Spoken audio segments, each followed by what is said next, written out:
Good morning all of you दोस्तों। आप सभी का एमके साहू क्लासेस में स्वागत है।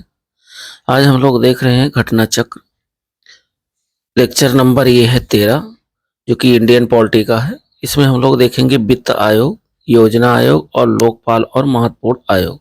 इससे रिलेटेड जितने भी वन लाइनर क्वेश्चन जो अब तक के PYQ क्वेश्चन पूछे गए हैं, उन सारे क्वेश्चनों को कवर करेंगे एज ए वन लाइनर।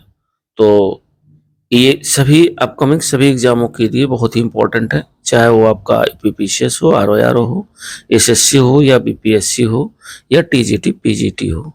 तो वीडियो दोस्तों बहुत ही इंपॉर्टेंट है, सो एंड तक जरूर देखिएगा।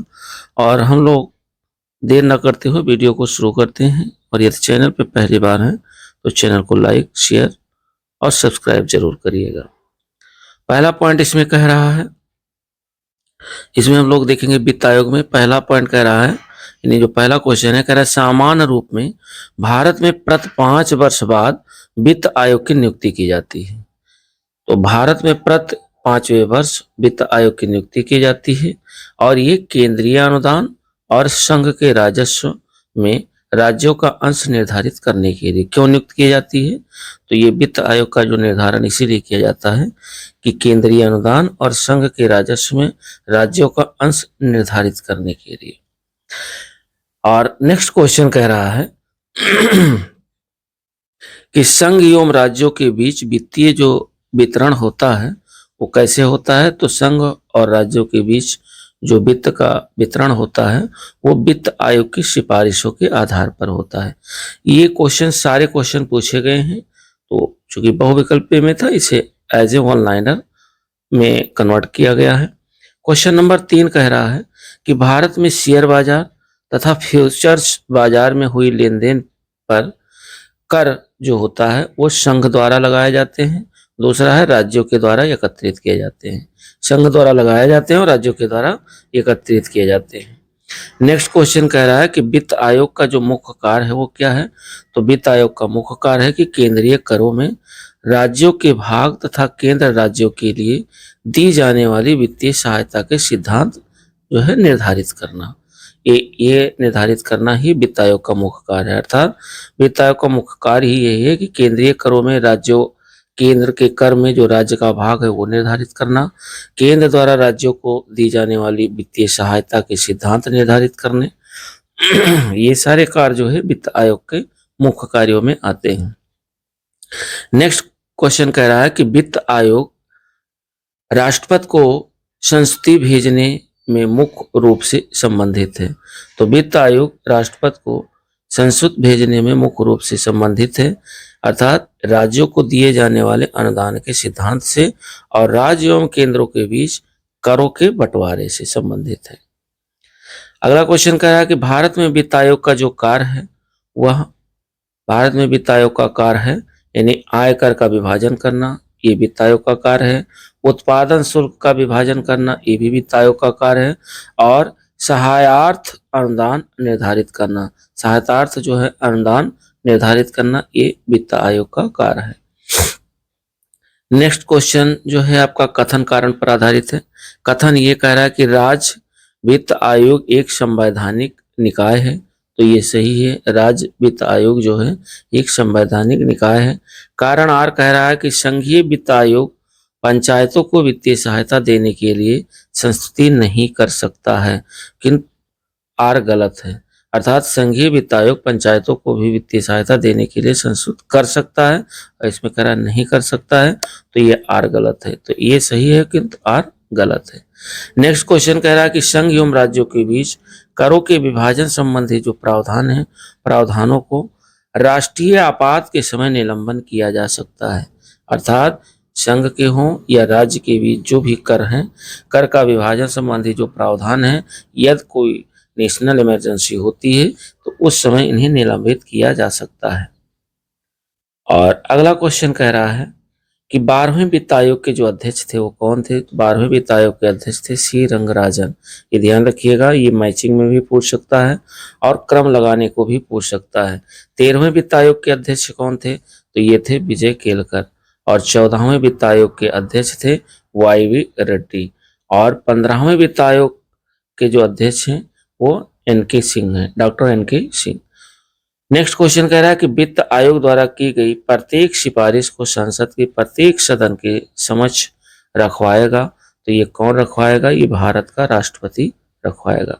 अर्थात वित्त आयोग द्वारा की गई प्रत्येक सिफारिश को संसद के प्रत्येक सदन के समक्ष जो रखवाने का काम करेगा वो भारत का राष्ट्रपति। नेक्स्ट क्वेश्चन कह रहा है कि वित्त आयोग का गठन किया जाता है प्रत्येक 5 वर्ष में वित्त आयोग का गठन किया जाता है। नेक्स्ट क्वेश्चन कह रहा है कि राज्य वित्त आयोग के संबंध में सही है।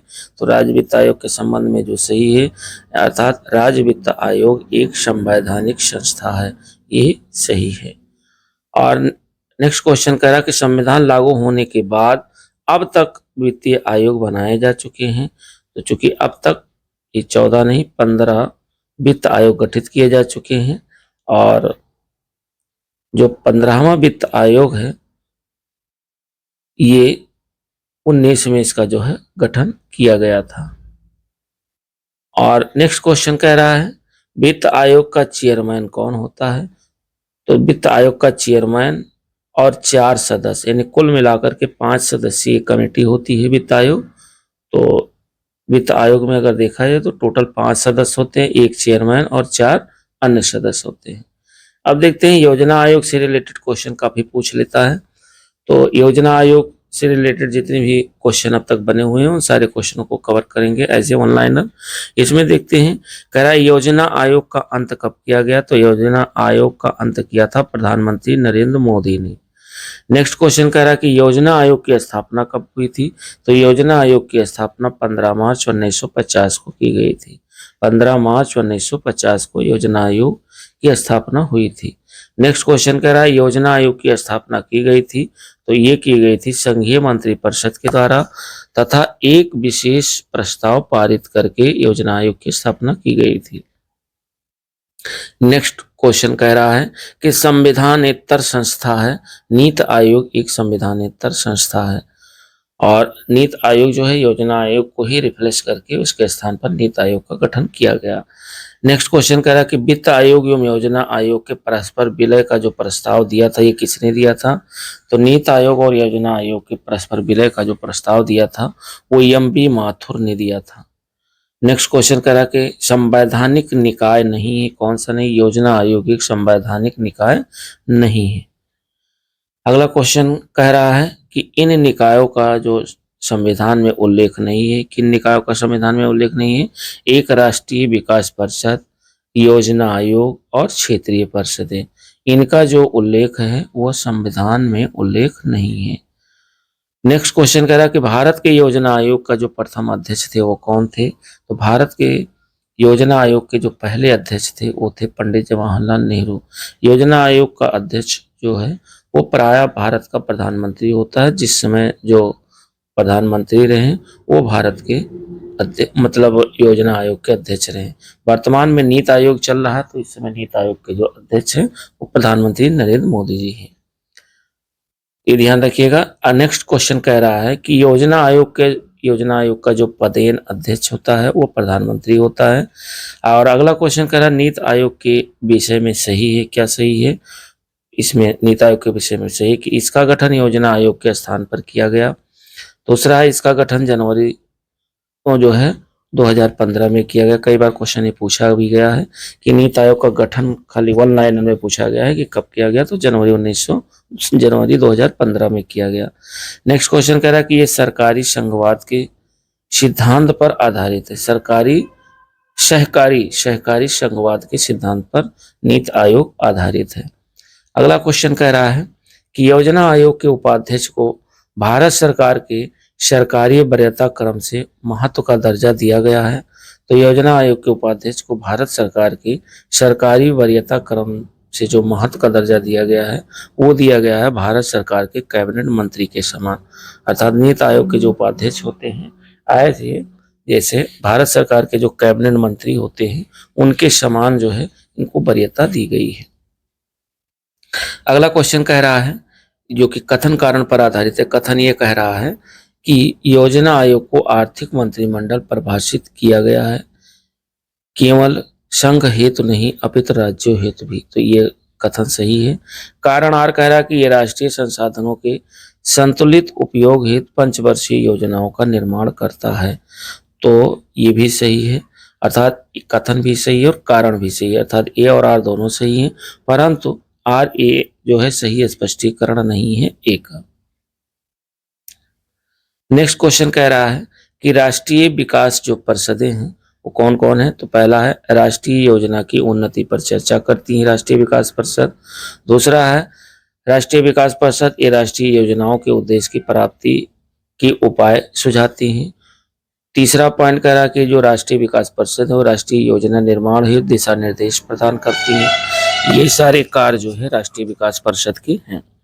नेक्स्ट क्वेश्चन कह रहा है कि राष्ट्रीय विकास परिषद की रचना करते हैं, तो इसमें जो है प्रधानमंत्री होते हैं, संघ के जो है मंत्रिमंडल होते हैं, मंत्रिमंडल के मंत्रीगण होते हैं तथा राज्यों के मुख्यमंत्री इस राष्ट्रीय विकास परिषद में शामिल होते हैं। नेक्स्ट क्वेश्चन कह रहा है कि राष्ट्रीय विकास परिषद का मुख्य जो संबंध है वो किससे है, तो राष्ट्रीय विकास परिषद का मुख्य संबंध है पंचवर्षीय योजनाओं के अनुमोदन से, अर्थात जो राष्ट्रीय विकास परिषद का मुख्य संबंध है तो पंचवर्षीय योजनाओं के अनुमोदन से संबंधित है।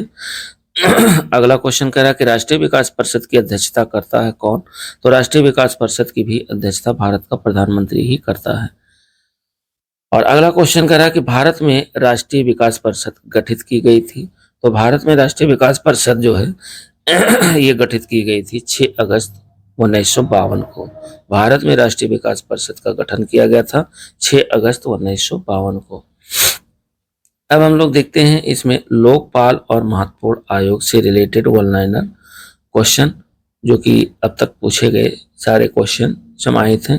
पहला पॉइंट कह रहा है कि भारत में लोकपाल एवं लोकायुक्त की स्थापना का सुझाव दिया था, तो भारत में लोकपाल एवं लोकायुक्त की स्थापना का जो सुझाव दिया था वो प्रशासनिक सुधार आयोग ने दिया था, प्रशासनिक सुधार आयोग।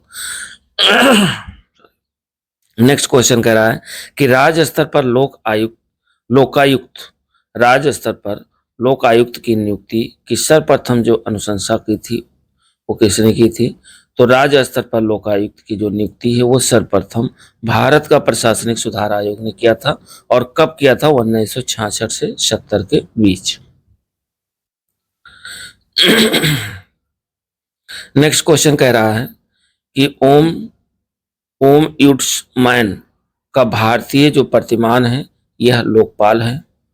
और अगला क्वेश्चन कह रहा है कि संसद में पहला लोकपाल विधेयक रखा गया था तो संसद में जो पहला लोकपाल विधेयक रखा गया था ये रखा गया था 1968 में। अगला क्वेश्चन कह रहा है कि उच्चतम न्यायालयों के न्यायाधीशों की नियुक्ति में कार्यपालिका, विधायिका एवं मुख्य न्यायाधीश की भागीदारी की अनुशंसा की गई थी, ये की गई थी द्वितीय प्रशासनिक सुधार आयोग में। द्वितीय प्रशासनिक सुधार आयोग में न्यायाधीश की नियुक्ति, कार्यपालिका, विधायिका एवं मुख्य न्यायाधीश की भागीदारी की अनुशंसा की गई थी। अगला क्वेश्चन कह रहा है कि सर्वप्रथम लोकायुक्त कार्यालय की स्थापना हुई थी, तो सबसे पहले लोकायुक्त कार्यालय की स्थापना महाराष्ट्र में की गई थी। अगला क्वेश्चन कह रहा है कि उत्तर प्रदेश का लोकायुक्त अपना प्रतिवेदन प्रस्तुत करता है, तो उत्तर प्रदेश का लोकायुक्त अपना प्रतिवेदन राज्यपाल को प्रस्तुत करता है। अगला क्वेश्चन कह रहा है कि 2011 में लोकायुक्त विधेयक पारित करने वाला पहला भारतीय राज्य कौन था, तो 2011 में लोकायुक्त विधेयक पारित करने वाला जो पहला राज्य था वो था उत्तराखंड। नेक्स्ट क्वेश्चन कह रहा है कि बोहरा समिति के अध्ययन के लिए बनाई गई थी। बोहरा समिति किसके अध्ययन के लिए बनाई गई थी, तो बोहरा समिति राजनेताओं तथा अपराधियों की साठगांठ के अध्ययन के लिए बनाई गई थी। और आगे हम लोग क्वेश्चन देखते हैं। अगला क्वेश्चन कह रहा है कि वह समिति जिसने राजनीतिज्ञों व अपराधियों के गठबंधन की जांच व रिपोर्ट दी थी, ये दी थी बोहरा समिति ने। अगला क्वेश्चन कह रहा है कि भारतीय प्रशासनिक सेवा और भारतीय पुलिस सेवा को समाप्त करने की सिफारिश किसने की थी, तो भारतीय प्रशासनिक सेवा और भारतीय पुलिस सेवा को समाप्त करने की जो सिफारिश की थी वो राजमन्नार आयोग ने की थी, राजमन्नार आयोग। नेक्स्ट क्वेश्चन कह रहा है कि 1993 में राष्ट्रपति द्वारा मानवाधिकार संरक्षण अध्यादेश जारी किया गया था। तो ये किया गया था अनुच्छेद 123 के तहत। कब? 1993 में। किसके द्वारा? राष्ट्रपति के द्वारा क्या मानवाधिकार संरक्षण अध्यादेश जारी किया गया था। अगला क्वेश्चन कह रहा है कि मानव अधिकार संरक्षण अधिनियम 1993 का जो उद्देश्य था वो क्या है?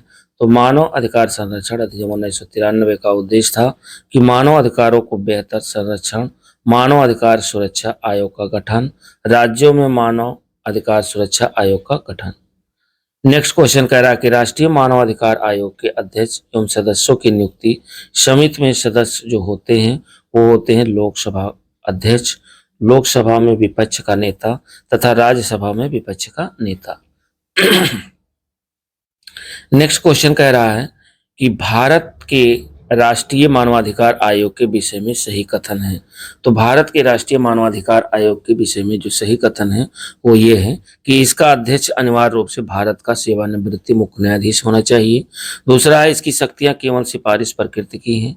आयोग के एक सदस्य के रूप में एक महिला को नियुक्त करना आज्ञापरक है अर्थात आवश्यक है। नेक्स्ट क्वेश्चन कह रहा है कि मानव अधिकार संरक्षण अधिनियम 1993 में लोक सेवक की जो परिभाषा दी गई है वो दी गई है धारा 2M के अंतर्गत लोकपाल। अगला क्वेश्चन कह रहा है कथन कारण पर आधारित है। कथन ये कह रहा है कि राष्ट्रीय मानवाधिकार आयोग का अध्यक्ष वह व्यक्ति होता है जो भारत का मुख्य न्यायाधीश रह चुका हो। ये सही है। कारण आर कह रहा है कि उक्त आयोग का अध्यक्ष का कार्यकाल 5 वर्ष अथवा 70 वर्ष की आयु पर्यटन पर हो, जो भी पहले हो आधारित करता है। तो ये कारण भी सही है, अर्थात कथन और कारण दोनों सही है। तो इसमें ए और आर दोनों सही है। नेक्स्ट क्वेश्चन कह रहा है कि राज्य मानव अधिकार आयोग के अध्यक्ष और सदस्यों की नियुक्ति की जाती है। तो राज्य मानव अधिकार आयोग के अध्यक्ष और सदस्यों की जो नियुक्ति है वो राज्यपाल के द्वारा की जाती है। नेक्स्ट क्वेश्चन कह रहा है कि राज्य मानव अधिकार आयोग का जो कार्य नहीं है वो क्या नहीं है? मानव अधिकारों का उल्लंघन करने वाले को सजा देने। तो सजा देने का जो कार्य है वह राज्य मानव अधिकार आयोग का नहीं है। अगला क्वेश्चन कह रहा है कि संवैधानिक निकाय नहीं है। मानवाधिकार जो आयोग है ये एक संवैधानिक जो है संस्था नहीं है। नेक्स्ट क्वेश्चन कह रहा कि जो संवैधानिक प्राधिकरण है वो कौन कौन है? जैसे राज्य निर्वाचन आयोग एक संवैधानिक प्राधिकरण है, राज्य वित्त आयोग संवैधानिक प्राधिकरण है और जिला पंचायत ये भी एक संवैधानिक प्राधिकरण है। नेक्स्ट क्वेश्चन कह रहा है कि संविधान पुनरीक्षण के लिए नियुक्त राष्ट्रीय आयोग से संबंधित जो कथन सही हो कौन कौन से हैं? तो संविधान पुनरीक्षण के लिए जो नियुक्त राष्ट्रीय आयोग से संबंधित कथन है इसकी रिपोर्ट अनुशंसात्मक प्रकृति की होगी और इसकी अध्यक्षता जस्टिस M.N. वेंकट चलैया कर रहे थे।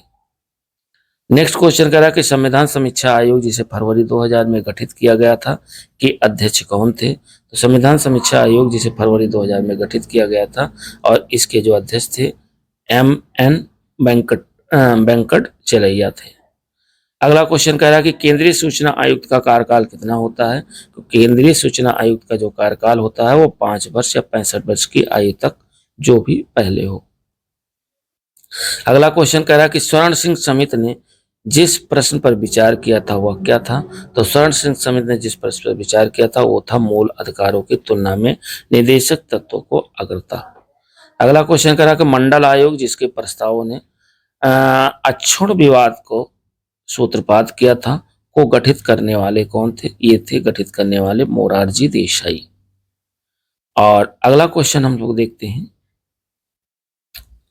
अगला क्वेश्चन ये कह रहा है कि मंडल जो आयोग रिपोर्ट प्रस्तुत की गई थी ये कब की गई थी? तो मंडल आयोग रिपोर्ट प्रस्तुत की गई थी 1980 में। अगला क्वेश्चन कह रहा है कि वर्ष 1990 में अनुसूचित जाति एवं जनजात राष्ट्रीय आयोग की रिपोर्ट के अनुसार अनुसूचित जाति एवं जनजात के अत्याचार का जो कारण नहीं है वो क्या नहीं है? धार्मिक कारण नहीं है। नेक्स्ट क्वेश्चन कह रहा है कि राज्य लोक सेवा आयोग के सदस्यों की नियुक्ति की जाती है। तो राज्य लोक सेवा आयोग के सदस्यों की जो नियुक्ति है वो राज्यपाल के द्वारा की जाती है। अगला क्वेश्चन कह रहा है कि 2 अथवा 2 से अधिक राज्यों के लिए संयुक्त लोक सेवा आयोग के अध्यक्ष की जो नियुक्ति करता है वो कौन करता है? तो ये करता है भारत के राष्ट्रपति। भारत के राष्ट्रपति के द्वारा जो है लोक सेवा आयोग, संयुक्त लोक सेवा आयोग के अध्यक्ष की नियुक्ति की जाती है। अगला क्वेश्चन कह रहा है कि राज्य लोक सेवा आयोग से परामर्श नहीं लिया जाता है, तो यह है सिविल सेवाओं के हस्तांतरण पर। नेक्स्ट क्वेश्चन कह रहा है कि किसी राज्य लोक सेवा आयोग के कार्यों को संघ लोक सेवा आयोग को सौंपा जा सकता है, तो ये सौंपा जा सकता है भारत के राष्ट्रपति के अनुमोदन से। भारत के राष्ट्रपति के अनुमोदन से। नेक्स्ट क्वेश्चन कह रहा है कि लोक सेवा आयोग के सदस्य को हटाया जा सकता है, तो लोक सेवा आयोग के सदस्य को हटाया जा सकता है अनुच्छेद 317 के अंतर्गत। अगला क्वेश्चन कह रहा है कि भारत के संघ लोक सेवा आयोग के लिए सही है, क्या सही है? तो भारत के संघ लोक सेवा आयोग के लिए सही है, इसका राज्य लोक सेवा आयोग से कोई लेना देना नहीं है। अगला क्वेश्चन कह रहा है कि संघ लोक सेवा आयोग एक संवैधानिक संगठन है। संघ लोक सेवा आयोग एक संवैधानिक संगठन है। और अगला क्वेश्चन कह रहा है कि संघ लोक सेवा आयोग अपना वार्षिक प्रतिवेदन सौंपता है, तो किसको सौंपता है? ये सौंपता है राष्ट्रपति को। नेक्स्ट क्वेश्चन कह रहा है कि यूनियन पब्लिक सर्विस कमीशन की प्रथम महिला अध्यक्ष कौन थी? तो यूनियन पब्लिक सर्विस कमीशन की जो पहली महिला अध्यक्ष थी वो थी रोज बैथू। रोज बैथू। नेक्स्ट क्वेश्चन कह रहा है कि उत्तर प्रदेश लोक सेवा आयोग के व्यय जो भारित होते हैं वो किस पर होते हैं? तो राज्य की संचित निधि पर भारित होते हैं। और नेक्स्ट क्वेश्चन कह रहा है कि भारत में पहली बार लोक सेवा आयोग की स्थापना जिस अधिनियम से हुई थी वो कौन सा था? तो भारत में पहली बार लोक सेवा आयोग की स्थापना गवर्नमेंट्स ऑफ इंडिया एक्ट 1919 के तहत किया गया था। तो ये दोस्तों कुछ वन लाइनर थे जो अब तक क्वेश्चन पूछे गए थे और ये बेस्ड है घटना चक्र पर। इसमें हम लोगों ने देखा कि वित्त आयोग, योजना आयोग, लोकपाल और महत्वपूर्ण आयोग से रिलेटेड वन लाइनर PYQ, और ये लेक्चर नंबर 13 है। इससे पहले जो है 12 लेक्चर आए हैं जो है ये वन लाइनर के, और इसका जो है प्लेलिस्ट बनी हुई है। तो आप यदि चाहें तो प्लेलिस्ट पे जा करके लेक्चर वाइज लेक्चर और चैप्टर वाइज चैप्टर देख सकते हैं।